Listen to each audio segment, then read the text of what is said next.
É muito comum, né? Quando a criança nasce, antigamente era muito comum as pessoas fazerem poupança. Por quê? Porque era fácil de contratar, tinha um rendimento, as pessoas gostavam do rendimento da poupança, então era muito comum você fazer uma poupança para o menor. Hoje em dia a gente já percebe uma mudança, né, uma quebra desse paradigma e uma alocação em produtos de previdência. Então é um momento de muita emoção quando é o nascimento de uma criança, né? Então hoje em dia você já tem pais que contratam no nascimento da criança, você tem avós que fazem para os seus netos e o produto de previdência ele vem muito a calhar porque como ele é um investimento de longo prazo, né? ele tem várias vantagens para o seu investimento de longo prazo, ele se torna hoje talvez o melhor veículo realmente de acumulação, principalmente para você fazer para o menor. Então ele hoje tem mais opções de investimento, ele pode render mais do que uma poupança. As contratações podem ser de valores pequenos, do tipo R$100, R$150. Geralmente as pessoas fazem débito em conta, fazem a inscrição no momento do nascimento, nos primeiros anos de vida, e aquilo fica em débito automático até a criança fazer 18 anos. Você tem duas formas. A primeira, você já coloca direto no nome dela, com o seu CPF, e aí ela nunca vai poder fazer nenhuma movimentação, porque o seu CPF é que está linkado naquela proposta.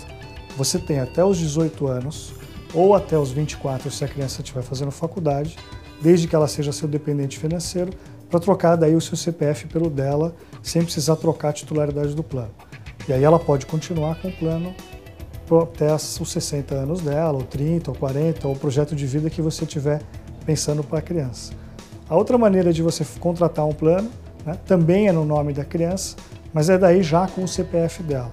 Hoje em dia você já pode tirar o CPF de uma criança ao nascer, ela já se cadastra, né, com o CPF dela, e aí você, que risco que teria nessa colocação? Quando ela atingir a maioridade, ela já poder resgatar tudo e aí ter acesso ao dinheiro. Então, só você fazer esse equilíbrio. A nossa recomendação é que você faça no seu CPF e lá na frente você troque para o CPF dela. A troca de um CPF, ela para a Receita Federal, ela não constitui fato gerador de imposto de renda, porque você está fazendo propriamente um plano para o menor. Isso existe uma instrução normativa da Receita Federal que trata desse assunto. Então a simples troca de um CPF, enquanto é uma menor que você é o responsável, não constitui fato gerador de imposto de renda. Bom, o que é melhor, o PGBL ou o VGBL? Aí vai depender exatamente de como que é a sua questão tributária, a do pai ou da mãe que está contratando o plano. Você tem que ser o responsável financeiro pela criança para poder fazer em nome dela, né? E você pode usar para abater do seu imposto de renda. Então você pode fazer tanto o PGBL, e aí a contribuição que você faz para o seu filho ou para a sua filha deve respeitar os 12% da sua renda bruta, né? Então a sua contribuição, se você faz sua previdência, mais a contribuição que você faz para o seu filho, tem que ser ali dentro dos 12%. Então você pode usar para abater do seu imposto de renda ou a contribuição que você faz para a sua criança. Só um detalhe, que se a criança tiver mais de 16 anos, você também tem que contribuir para o INSS para a criança para poder usar a contribuição para você. Então, esse seria o PGBL, seria o melhor produto que você poderia contratar se você tem a renda tributável e pode usar para abater do seu imposto de renda. Se você não tem, o melhor modelo é o VGBL, que é aquele que você só tributa o ganho de capital. Nos dois casos, faz sentido a gente trabalhar com a tabela regressiva, que é a tabela que começa em 35% de imposto e cai para 10% depois de 10 anos.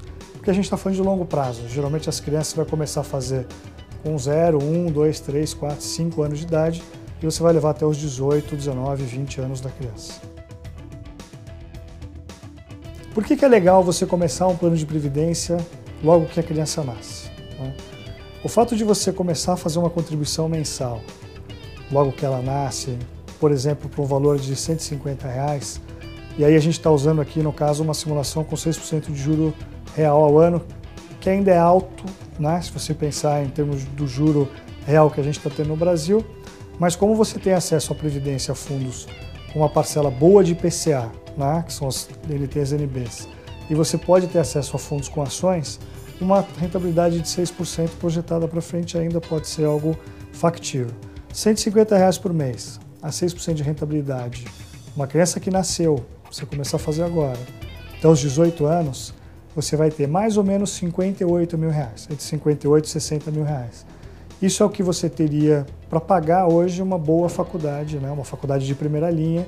Então você conseguiria fazer o planejamento para a faculdade do seu filho. Se você não precisar usar o recurso para pagar a faculdade, colocar na cabeça dele que ele vai precisar se conscientizar e fazer um plano de previdência para o longo prazo, e ele passar a contribuir com esses 150 até os 60 anos, você vai acumular R$1 milhão.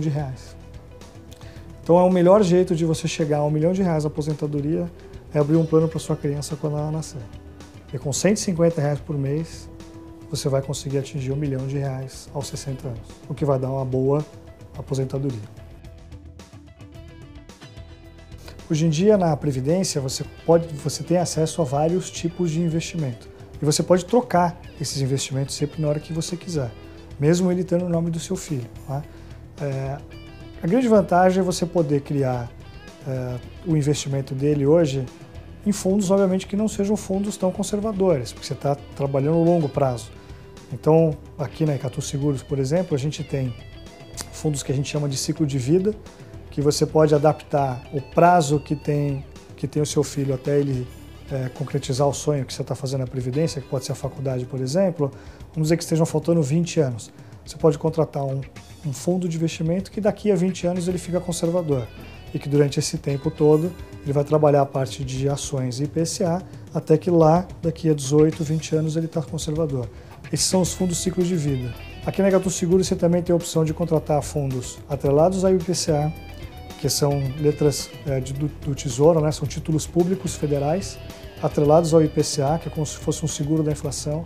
A gente também tem fundos ainda atrelados ao IMAC, que seriam papéis de IGPM, então são PGBLs e VGBLs que aplicam em títulos públicos atrelados ao IGPM.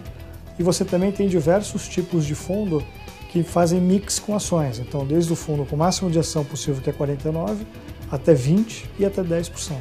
Lembrando que você pode trocar de fundo para fundo sempre que você quiser. Outra vantagem de você fazer um plano para menor também é que você pode fazer o débito automático e você também pode gerar boleto. Então acaba sendo uma brincadeira no Natal, em vez de você pedir para os avós, para os tios comprarem um presente, né? Compra o presente, compra um livro, além disso, você pode dar um boleto para eles fazerem uma aplicação na Previdência do teu filho. Então, hoje é muito comum você encontrar avós preocupadas, tios, tias, cada vez mais estão olhando para sobrinhos, sobrinhas, então acaba sendo uma coisa interessante todo mundo podendo contribuir para o futuro da criança.